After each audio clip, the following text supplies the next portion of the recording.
Pakistan has been in political turmoil for a year since Imran Khan was ousted as Prime Minister last April through a no-confidence vote. Khan's government was replaced by a coalition steered by Shehbaz Sharif. Members of the ruling coalition and Imran Khan's party are set to meet again today in a bid to reach a consensus on the election timeline. Khan's party is determined to press for polls in the provincial legislatures. However, the government maintains its position on simultaneous elections across the country.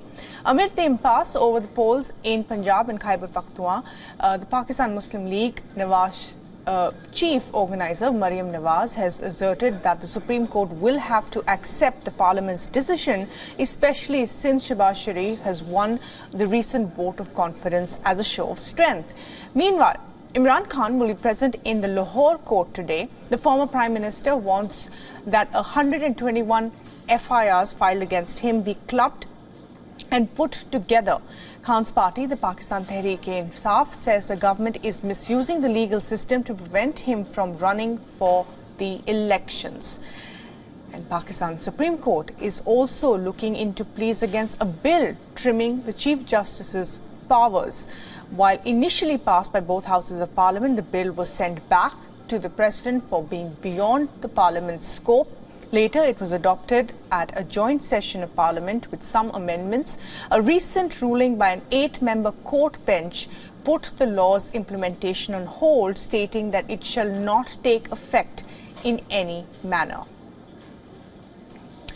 Anas Malik is joining us live for the very latest on this from Islamabad. And Anas, what's the latest on the round 2 of these talks between different parties, particularly Imran Khan's and Shehbaz Sharif, on what should be the election date? Well, Bhairavi, today the final round of negotiations, round 3, will be held in a short while from now, roughly in about 3.5 hours from now, at this very building that is behind me, that is the Parliament of Pakistan.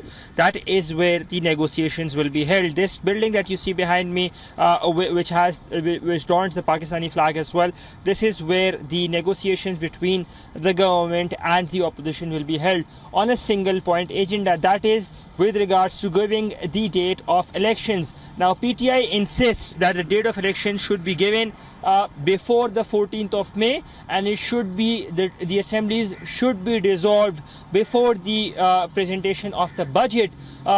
Remember, Pakistan's fiscal year starts on the 1st of July, so historically we've seen that the budget for the next fiscal year is presented between the 8th of June and the 15th of June, and subsequently it is approved as well in the run-up to the start of the new fiscal year or the financial year. Now, the government or the opposition's insistence is that there should be an interim government for that time period. They should be putting forward a supplementary grant or a supplementary bill, and a new budget or a formal budget should be presented by a government or a new government that has the mandate of the people. That is something that probably the government does not seem to come to terms with and does not seem to be budging down to, and what government sources indicate is that it will be the incumbent government that will be presenting the budget, and then that they will be going ahead with the budget as planned. Whether or not the electoral term of this assembly is completed,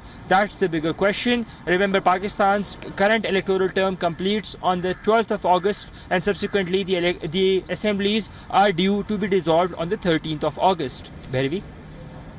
Right, Anas, thanks very much indeed for joining us for the very latest there.